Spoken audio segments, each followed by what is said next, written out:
ആറാം തവണയാണ് ലോകകപ്പ് വേദിയിലേക്ക് 226 അന്താരാഷ്ട്ര മത്സരങ്ങൾ, 143 അന്താരാഷ്ട്ര ഗോളുകൾ.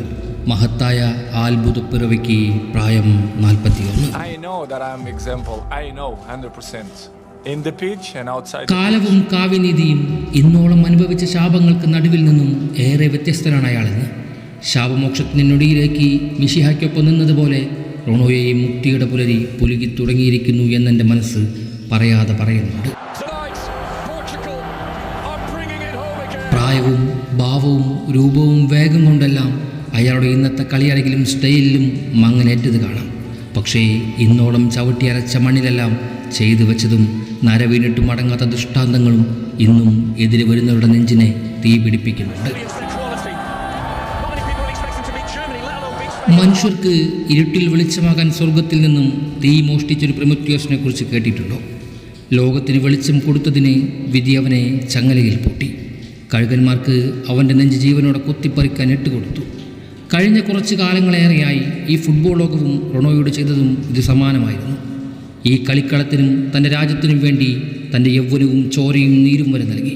പക്ഷേ പ്രായത്തിൻ്റെ ഒരു നിമിഷത്തിൽ അവൻ്റെ ചുവടുകളൊന്ന് പതറിപ്പോയപ്പോൾ അവനെ ദൈവമാക്കിയവർ തന്നെ വേട്ടയാടാൻ ആരംഭിച്ചു. മാധ്യമങ്ങളും ശത്രുക്കളും അവൻ്റെ നെഞ്ച് ജീവനോടെ കൊത്തി വലിച്ചുകൊണ്ടേയിരുന്നു.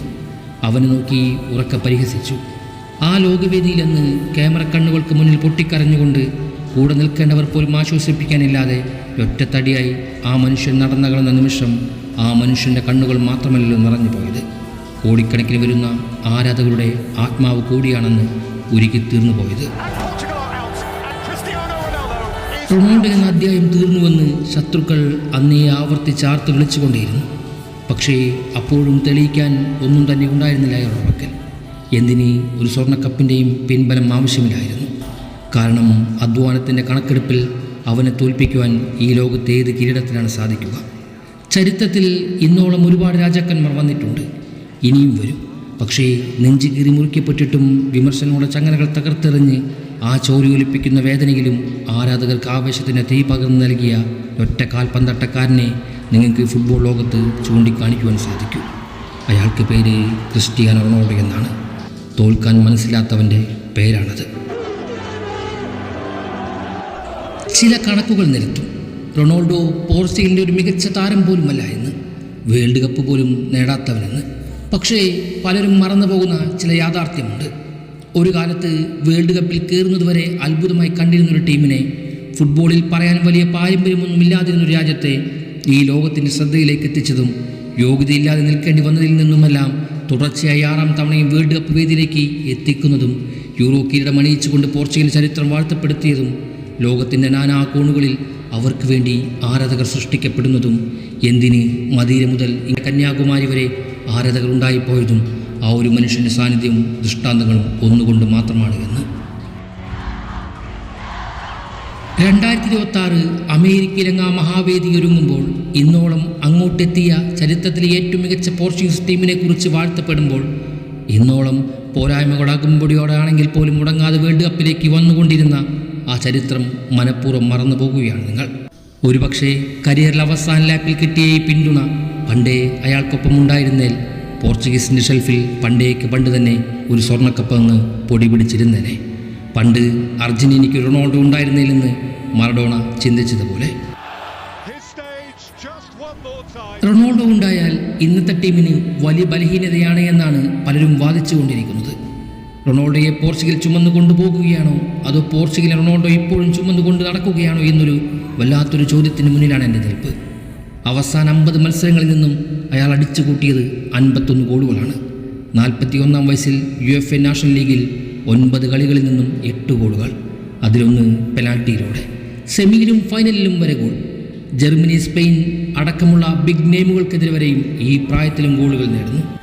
വലിയ മിഡ്ഫീൽഡർ സിസ്റ്റമൊക്കെ പറയാനുണ്ടെങ്കിൽ പോലും ഏക സ്ട്രൈക്കർ ഫോർമേഷനായിട്ട് പോലും ഒറ്റ ചാൻസ് ആയിരുന്നു ആ ഫൈനലിൽ അയാൾക്ക് മുന്നിലേക്ക് എത്തുന്നത്. അത് പോർച്ചുഗലിൻ്റെ തിരിച്ചുവരവിൻ്റെ ഗോളായി അയാൾ മാറ്റുന്നുണ്ട്.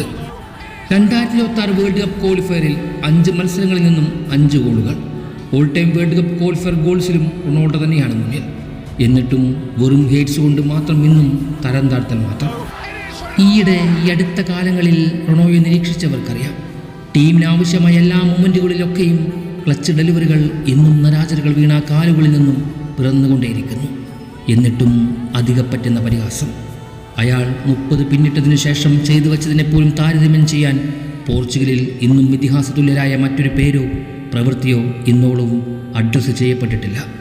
വസ്തുതകൾ മറച്ചുവെച്ച് വിമർശനം കൊണ്ട് അന്ധരായ ഫാനസം കൊണ്ടും അസൂയ കൊണ്ടും അവസാനിപ്പിക്കാൻ കഴിയുന്ന ഒന്നല്ല അയാളെന്ന് തിരിച്ചറിഞ്ഞിട്ടും നിങ്ങൾ മനസ്സിലാക്കാതെ പോയ ഒന്നുണ്ട്. നിങ്ങളുടെ വിമർശനമെല്ലാം മാറ്റിവെച്ച് ഈ ഒടുക്കത്തിലെങ്കിലും അയാളുടെ ഈ പൂർണ്ണതയെ തേടിയുള്ള യാത്രയിൽ ഒപ്പം നിൽക്കേണ്ടതുണ്ട് എന്ന്. മെസ്സിയുടെ സ്വപ്നങ്ങൾക്ക് കൂടെ ഉണ്ടായിരുന്നതുപോലെ. കാരണം ഇതൊരു സാധാരണ വേൾഡ് കപ്പ് കാഴ്ചയായിരിക്കില്ല.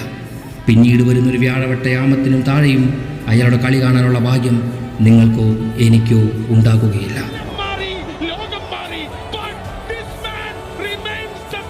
ഒരു കിരീടങ്ങളുടെയും മേലാപ്പ് വേണമെന്നില്ല, അറിയാം. 16-ൽ യൂറോ നേടിയപ്പോൾ അംഗീകരിക്കാത്ത ലോകത്തിന് മുന്നിൽ എന്ത് വെച്ചാലും അംഗീകരിക്കാൻ പോകുന്നില്ല എന്നും അറിയാം.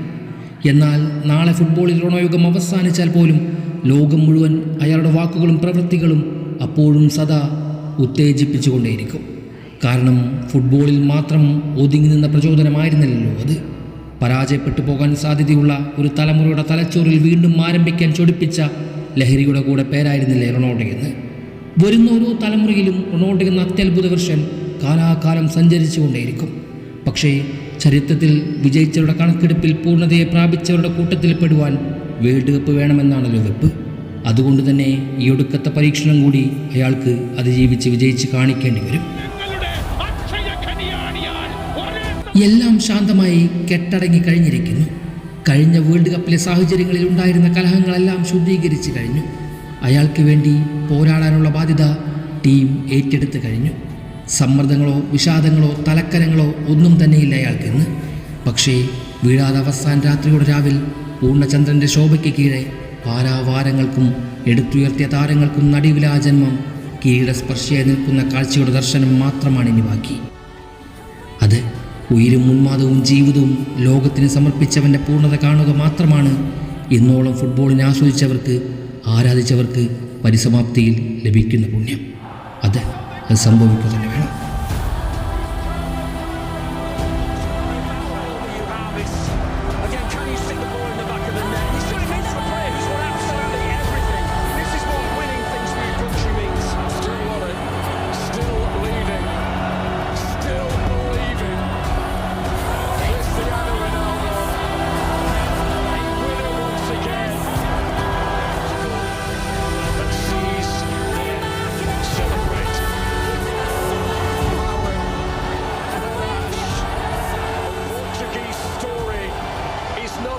Potential